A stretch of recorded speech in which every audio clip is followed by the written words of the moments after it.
세상을 살아오다 보니 제게도 정말 믿기지 않는 일이 생겼습니다. 처음에는 숨 쉬는 것조차 힘들 정도로 충격이 커서 많이 힘들었는데 지금은 어느 정도 마음이 진정이 됐는지 숨만 겨우 쉬고 있을 정도입니다. 그래서 이제는 제 고민을 공유하고 다른 분들의 의견도 듣고 싶은 마음에 이렇게 사연을 보냅니다. 저는 올해 30살이고 아버지의 회사에서 일을 하면서 살고 있습니다. 제 아내는 저와 동갑이고 가정주부를 하고 있었죠. 아내와의 첫 만남은 5년 전 일이었고 친구의 생일 파티에서 처음 만나게 되었죠. 그날 저는 약속 장소인 강남에 있는 술집으로 가게 되었고 약속 시간보다 많이 늦게 도착을 해서 저는 급히 들어갔죠. 가게 안은 많은 사람들이 모여서 시끌벅적 난장판이더군요. 그래서 저는 조금만 앉아있다가 축하만 해주고 가야겠다라고 생각하면서 자리에 앉았습니다. 그런데 제가 자리에 앉은 지 10분도 지나지 않아서 술집의 문이 열리더니 정말 여신이라는 표현이 아깝지 않을 만한 그런 여성이 들어왔습니다. 누가 봐도 바로 알 수 있는 명품 백에다가 고급스러운 복장이 귀티가 많이 흐르더라고요. 그래서였는지 그때 그 시끄러운 와중에도 몇몇 남자들은 저처럼 조용히 쳐다보고 있다라는 걸 느낄 정도였죠. 그때 저는 바로 그 생각이 들었습니다.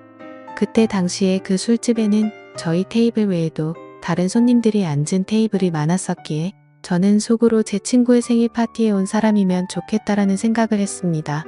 그런데 제 바람은 현실이 되어 주었고 그 여성은 제 친구에게 가볍게 인사를 하더니 제 앞쪽으로 와서 앉더라고요. 저는 낯선 사람들이 많은 자리는 별로 좋아하지 않는 성격이어서 처음에는 조금만 있다가 얼굴만 비추고 바로 가려고 했었습니다. 그런데 집으로 돌아가기는커녕 혹여나 제자리에 누가 앉을까 봐서 화장실도 단 한 번도 안 가고 저는 그 술집에서 자리가 끝날 때까지 계속 그 자리에 앉아 있었죠. 그때 당시 저는 나름대로 여유가 넘치는 편이었습니다. 어릴 때부터 부모님의 재력 덕분에 항상 부족함 없이 자랐었고 지금 생각하면 참 부끄러운 얘기지만 부모님의 힘을 빌려서 외제차를 사서 타고 다녔었죠. 그래서 그때는 철이 덜 들었었죠. 뭔가 여유가 넘치는 척 있어 보이고 싶어서 저는 일부러 테이블 위에 차키를 올려놓고 있었습니다. 마주 앉았던 그녀는 차키를 봐서 그랬던 건지 제게 호감이 있어서 그랬던 건지 저에게 먼저 말을 걸어주더라고요. 지금 생각해보면 제가 여유가 넘쳐 보여서 그랬던 것 같다라는 생각이 들긴 하네요. 아무쪼록 그녀는 딱히 직업이 있었던 건 아니었고 모델 활동을 한다고 하더군요. 그래서 그때 당시에 저는 모델이라고는 패션 모델이나 레이싱 모델 뭐 이런 거를 생각했었죠. 그런데 알고 보니 전문적인 모델은 아니었고 SNS에서 제법 인기가 많았는데 광고 회사들이 화장품이며 옷이며 가릴 거 없이 가끔 홍보를 제안하는데 그럴 때마다 사용 후기 같은 걸 남기는 그런 프리랜서 개념의 일이었습니다. 나중에 결혼 후 들어보니 잘 벌 때는 월 500 이상 대기업 직원만큼도 벌어봤었고 못 벌 때는 월 100만 원도 못 벌 때가 있을 정도였으니 수입이 일정하지가 않았었더군요. 그래서 그녀와 저는 많은 대화를 나누었는데 그녀는 약간 욜로족의 마인드가 강하더군요. 그때만 해도 욜로족이 뭐지? 라는 생각을 했는데 알고 보니 미래를 위해서 현재를 희생하기보다는 미래 걱정은 접어둔 채 당장 현재를 즐기려고 하는 그런 마인드를 가진 사람이었습니다. 그래서 수익이 생기면 저축보다는 자신을 위해서 대부분의 돈을 지출한다고 하더라고요. 저도 그때는 제정신이 아니었던 것 같습니다. 콩깍지가 제대로 씌었던 건지 제가 여유가 많았었던 편이어서 그랬던 건지 모르겠지만 그런 마인드를 가진 그녀가 왠지 자유로워 보였고 뭔가 멋있어 보이기까지 했습니다. 그런데 그런 사상이 얼마나 잘못된 건지 살아가면서 많이 느끼게 되었죠. 아무튼 그날 저희는 서로에 대해서 많은 이야기를 나누게 되었습니다. 자연스럽게 연락처를 교환했고 따로 약속을 잡아서 또 다시 만나게 되었습니다. 외모도 외모지만 성격도 제가 꿈꾸던 이상형이라고 생각이 들었죠. 그래서 저는 남자답게 먼저 고백을 했고 저희는 교제를 시작했습니다. 저희는 서로 이 사람과는 평생을 함께해야 될 사람이다 싶을 정도로 뜨거운 사랑을 나누었습니다. 그때는 저도 제정신이 아니었죠. 그녀가 원하면 뭐든지 주고 싶었고 뒷일은 생각조차 하기가 싫더라고요. 그래서 부모님의 카드로 미친 듯이 돈을 써댔고 아내는 그런 나날을 보내면서 행복에 겨워서 지내게 되었습니다. 그 당시 저는 공무원을 준비하고 있느라 따로 직업이 없었습니다. 그냥 무의미한 대학 생활과 군 생활 이후 형편없는 삶을 살고 있었죠. 아무튼 저는 이 여자와 평생을 함께하고 싶은 마음에 만난 지 1년도 되지 않아서 평생을 함께하자고 프러포즈를 했습니다.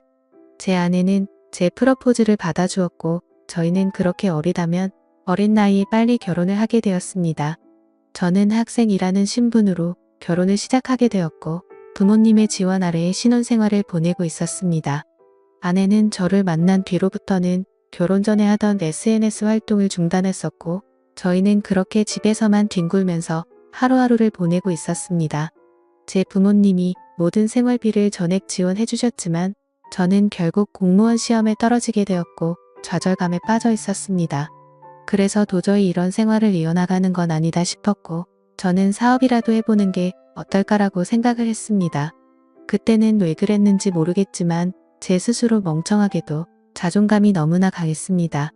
그냥 제가 뭘 시작하면 언제든지 돈은 쉽게 따라올 거라고 착각 속에 살았던 거죠. 그래서 지인들 몇 명과 함께 사업을 구상하기 시작했고 부모님께 부탁을 드려서 저는 사업을 시작하게 되었습니다. 처음에는 생각보다도 훨씬 잘 되었습니다. 동업을 하게 된 지인들과 저는 열심히 발벗고 뛰었습니다. 그래서 이대로만 간다면 아버지를 넘어서서 훨씬 더 성공할 수 있겠구나 싶었죠. 그런데 그런 달콤한 꿈도 잠시였습니다. 왜 사업을 할 때 절대로 동업을 하지 말라고 하는지 알겠더군요. 돈 문제로 서로가 부딪히게 되더니 결국에는 사업은 엉망진창이 되었습니다. 아무래도 입장이 다 달랐었죠. 누군가는 자금을 투자했고 누군가는 발로 뛰었고 그러다 보니 굳이 서로가 필요 없는 존재로 여기게 되었고 분열이 되었던 거죠. 결국 남보다 더 못한 사이가 되면서 서로가 각자 제 갈 길을 가게 되었고 엎친 데 덮친 격으로 제가 했던 사업의 시장도 경쟁이 치열해졌습니다. 어떻게든 버티고 또 버텨봤지만 앞으로의 전망이 없다고 판단되어서 결국에는 사업을 포기하고 또 다시 백수의 길을 걷게 되었습니다. 그때부터는 점점 부모님 뵙기도 부끄러웠고 제 자신에 대한 자존감이 낮아질 대로 낮아졌습니다. 저는 신경이 날카로워졌고 그런 저를 걱정해 주시는 부모님과도 큰 싸움을 하게 되었습니다. 무슨 자신감인지 다 필요 없으니까 저한테 연락을 하지 말라고 하면서 부모님과 연락도 끊게 된 거죠. 부모님도 그때는 지칠 대로 지치셨는지 완강하셨습니다. 무엇보다도 아내는 그런 제게 엄청나게 불만을 가졌고 매일같이 짜증을 냈습니다. 지금 당장 우리 둘 다 수입이 없는데 그렇게 싸우면 우리 생활을 어떻게 하느냐고 말이죠. 그래서 저는 쓸데없는 자존심으로 내가 어떻게든 먹여 살릴 테니까 걱정하지 말라고 했고 그날부터 할 수 있는 일은 뭐든지 했습니다. 쓸 수 있는 게 몽뚱아리밖에 없다 보니 배달 대행도 해보고 대리기사도 뛰었습니다. 그렇게 1년 동안 겨우 입에 풀칠하면서 버텨갔지만 도저히 미래에 대한 비전이 안 보였습니다. 그래서 결국 저는 부모님께 사죄를 드리게 되었습니다. 그동안 실망시켜드린 죄스러운 마음을 보답하기 위해서 아버지 회사로 들어갔습니다. 아버지 회사는 동생이 대학을 포기한 채 사업을 돕고 있었고 동생이 그 사업을 이을 예정이었습니다. 저 또한 아버지의 뒤를 이을 생각으로 들어간 건 아니었고 그래도 하루 벌어 하루 먹고 사는 인생보다는 기술이라도 배우는 게 낫겠다 싶어서 들어가게 된 거였죠. 동생의 밑에서 일을 배워가며 했지만 기분이 나쁜 건 전혀 없었습니다. 1년 동안 더 뼈저리게 사회생활이 힘들다라는 걸 깨달은 덕분이었죠. 그래서 그동안 부모님 카드로 돈을 막무가내로 쓰던 지나날을 반성하게 됐고 오히려 그동안의 잘못을 뉘우치면서 저는 부모님의 신뢰를 얻기 위해 정말 열심히 살았습니다. 그렇게 하다 보니 좋은 결과들이 점차 뒤따라오기 시작하더라고요. 기존의 업체들보다 제법 규모가 큰 업체들이 운 좋게 거래처로 들어오게 되었습니다. 그 후 저의 출근 시간은 매일 새벽 6시가 되었고 퇴근은 저녁 10시 이후에 하는 생활이 이어졌습니다. 그런 생활이 이어지다 보니 자연스럽게 몸과 마음은 점점 힘이 들었죠. 하지만 과거 부모님 등쳐먹으면서 백수로 지낼 때보다는 훨씬 나았습니다. 항상 떳떳하지 못했던 제 자신이 이제서야 사람 취급받을 수 있겠구나 싶었고 제 스스로를 안도하면서 힘을 내고 있었죠. 이렇게 열심히 땀 흘려가면서 사는 게 맞구나 싶으면서 말이죠. 그때쯤에 아내는 휴대폰을 바꿔달라고 하더라고요. 그래서 저는 신규로 가입하는 게 저렴하길래 신규로 하나 사주었습니다. 제 아내는 연애 시절부터 그랬지만 항상 휴대폰을 손에서 놓지 않고 살았습니다. 여자들이 몰래 핸드폰으로 이것저것 많이들 하니까 뭐 그러려니 했었죠. 그런데 힘들게 일하고 들어왔는데도 얼굴은 마주치지도 않고 대화할 틈 없이 매일같이 휴대폰만 보고 있는 게 못마땅하긴 했습니다. 그래도 예전처럼 돈도 펑펑 쓰게 못해주는데 그런 사소한 것까지 건들고 싶지는 않았습니다. 그렇게 힘든 하루하루를 보내고 있었는데 저는 최근에 업무가 과했던 건지 약간 몸에 무리가 오더라고요. 그래서 그날은 병원에 가서 검사를 받았고 영양제 주사를 맞고는 일찍 집으로 들어갔습니다. 그런데 집에 있어야 할 아내가 집에 없더라고요. 저는 아내에게 어디 갔냐고 연락을 했고 한참 동안 연락이 없었습니다. 평소에 항상 휴대폰을 분신처럼 끼고 사는 사람이 연락이 없으니까 뭐지 싶었죠. 그러다 저는 몸이 너무 좋지 않아서 저도 모르게 잠이 들었고 제가 연락을 한 지 거의 2시간이 지나서 아내에게서 답장이 와 있더라고요. 친정에 왔는데 잠깐 잠들었었다며 지금 집에 들어온다고 하더군요. 그래서 그때는 큰 의심 없이 그냥 그런가 보다 했습니다. 그러다 결국 사건이 터지고 말았습니다. 저는 병원을 다녀온 뒤로 무리하다가는 큰 일 생길 수도 있으니 주말에는 좀 쉬라고 하더군요. 그래서 모처럼 주말에 아내와 초저녁부터 외식을 하면서 술을 한잔하고 있었죠. 그렇게 한창 술을 마시다 아내는 화장실에 갔고 아내 가방에서 카톡 소리가 나더라고요. 저희는 연애할 때부터 서로의 휴대폰을 보지 않기로 약속했었는데 갑자기 무슨 생각인지 저도 모르게 아내 휴대폰을 집어들어서 보게 됐습니다. 휴대폰은 잠금 상태가 되어 있었고 얼마 전에 아내 휴대폰을 사주면서 제가 등록해 뒀던 패턴으로 풀어봤습니다. 아직 패턴을 바꾸지 않았는지 바로 풀리더라고요. 근데 카톡 내용을 보니 나와라고 와 있었습니다. 저는 그 메시지를 보는 순간 이건 뭐지 싶었죠. 누가 유부녀인 아내에게 이따위로 말을 하나 싶었고 기분이 더러웠습니다. 그래서 상대방의 카톡 프로필을 보니 50대 정도 되어 보이는 남자의 사진이더군요. 그때부터 뭔가 의심이 됐고 급속도로 분노가 치밀어 오르더라고요. 그래서 그 남자에게 곧장 전화를 했습니다. 그 많은 사람이 있는 곳에서 소리를 질렀습니다. 나의 지 남편인데 네가 뭔데 나오라 말하고 이따위 카톡을 보내냐며 욕을 했습니다. 그러자 상대방은 말을 더듬더라고요. 죄송합니다. 앞으로 다시는 연락 안 할게요. 정말 죄송합니다 이러더군요. 그래서 저는 뭐가 죄송하냐고 계속해서 추궁을 했죠. 근데 몇 분 동안이나 그 정신 나간 놈은 죄송합니다 라고만 할 뿐 제가 묻는 말에는 하나도 대답을 안 하더라고요. 그때부터는 더 이상 의심이 아니라 확신이 되었습니다. 아내는 잠시 후에 자리로 돌아왔고 저는 아내 휴대폰을 들고 있었습니다. 그 모습을 보고 아내는 곧바로 왜 남의 휴대폰 함부로 들고 있냐면서 짜증부터 내더라고요. 저는 헛웃음이 났고 아내에게 물었습니다. 뭐 숨기는 거 있냐고. 도대체 왜 그렇게 화들짝 놀라면서 화내냐고 물었죠. 아내는 휴대폰을 가져가서 자신에게 온 카톡 내용을 봤는지 잠시 생각하더니 말하더군요. 설마 오해하는 건 아니지? 남의 예전에 광고 의뢰하셨었던 사장님인데 연락이 온 거라고 하더라고요. 그래서 저는 너는 아는 사람한테 문자를 그따위로 보내는 사람 봤냐고 물었습니다. 그러자 아내는 그러게 이 사람 제정신이 아닌가 본데? 라며 시치미를 떼더군요. 저는 말했습니다. 내가 이미 그 사람한테 전화했고 그 사람이 다 인정하고 사과까지 했는데 끝까지 거짓말하려고 하냐고 말했습니다. 외도를 했다고 듣지는 않았지만 일부러 아내를 떠보려고 그렇게 말해봤습니다. 그러자 아내는 통화 내역을 확인하더니 조용히 있다가 미안하다고 하더라고요. 제발 그 말이 나오지 않기를 바랬습니다.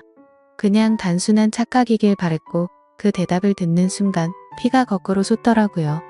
이게 미안하다고 될 일이냐고 말했고 그동안 있었던 일에 대해서 솔직하게 말하라고 했습니다. 지금부터 거짓말 하나라도 하면 연락 온 그놈 당장 찾아가서 다 엎어버리고 네가 한 짓도 너희 친정에 가서 다 말한다고 했죠.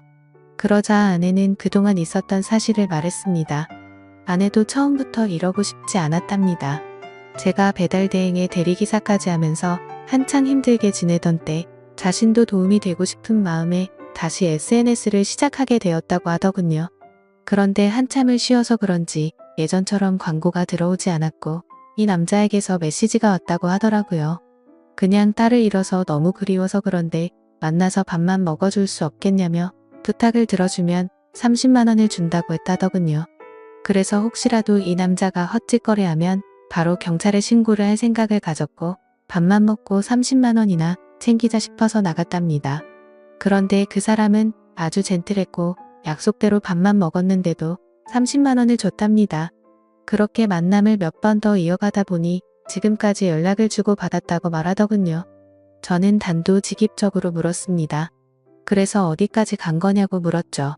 아내는 엄청 놀라면서 절대로 그러지 않았다고 하더라고요. 저는 또 아내를 떠봤습니다. 제발 아니길 바라는 마음으로요. 너 지금 또 거짓말하냐고 그 남자한테 이미 다 들었다고 하니까 아내는 갑자기 눈물을 흘리면서 진짜 미안하다면서 당신이 너무 힘들어 보여서 그랬다네요. 그런 모습을 보니 숨이 막혔고 어디서부터 어떻게 잘못된 건지 머리가 띵하더라고요. 그때부터는 저도 미친 듯이 말을 내뱉었습니다. 네가 이따위로 내 뒤통수를 치냐며 내가 힘들어서 그랬던 거면 여지껏 그 더러운 돈 받은 거 어디 갔냐고 했습니다. 아무 대답도 없더라고요. 도저히 이해가 되지 않았습니다. 제가 힘들어 보여서 그랬다더니 그 더러운 돈으로 뭘 했을지 뻔히 보였죠. 저는 도저히 그 자리에서 같이 얼굴을 마주할 자신이 없어서 일단 집으로 꺼지라고 하고는 저는 그 자리를 떴습니다. 그날 이후로 저는 밥은 하루에 한 끼도 제대로 먹지도 못하고 억지로 먹어도 심각한 스트레스 때문인지 전부 토하게 되었습니다. 며칠이 지나서 아내를 불렀습니다. 아내는 별로 힘든 것도 없었는지 별로 달라진 모습이 없더군요. 제 모습을 보자마자 왜 이렇게 말랐냐면서 자신이 정말 미안하다고 하더라고요. 저는 아내에게 말했습니다. 너는 돈이 그렇게 좋냐고 내가 잠깐 힘들게 하니까 그새를 못 참고 그렇게 곧바로 다른 남자한테부터 먹으면서 그 더러운 돈으로 네가 사고 싶은 거 사면서 좋았냐고 했습니다. 그러자 마음이 너무 많이 불편했답니다. 근데 여자한테 필수적으로 필요한 화장품이며 여성용품을 샀고 사치를 부리지 않았다면서 핑계를 대더라고요. 제가 나름대로 1년 동안 열심히 일해가면서 벌어다 준 돈은 돈이 아닌가요? 저는 그동안 내가 집에 넣어준 생활비는 어디다 썼냐고 거짓말 하지 말라고 했습니다. 아내는 사실 친정에서 돈이 필요하다고 해서 거기다가 생활비를 보내줬다고 하더군요. 진짜 너무 어이가 없고 기가 막혔습니다.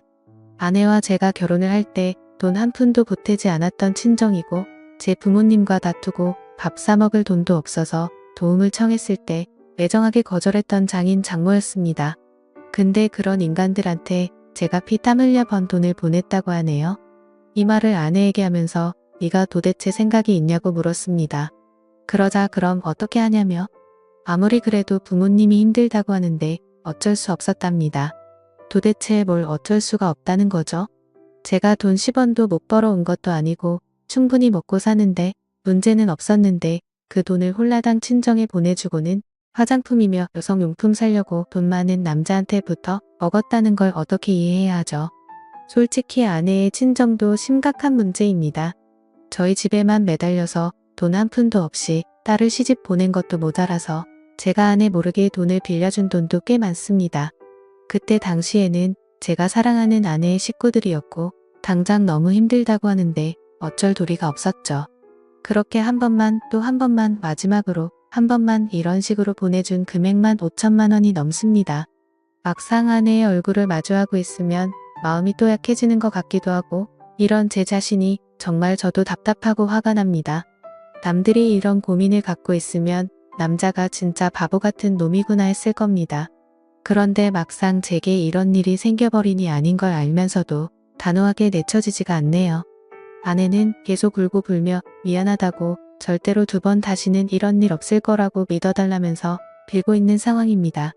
저는 이게 돌이킬 수 없는 일이기에 아내가 너무 천박하다는 생각을 하면서도 어떻게 해야 할지 도저히 모르겠습니다. 제가 아내를 믿어준다고 하더라도 아내가 그 늙은 남자와 있었던 상상들을 계속해서 하게 될 텐데 이 만남이 유지될 수가 있을까요? 정말 어떻게 이렇게 한순간에 처참하게 모든 게 무너져 내릴 수 있는지 제게 닥친 가혹한 현실이 너무 힘이 드네요. 인생이란 참 어렵고 힘든 것 같습니다. 이런 걸 고민이라고 사연을 올리는 제가 멍청한 거 저도 잘 알지만 욕보다는 현명한 말씀을 부탁드리겠습니다. 감사합니다.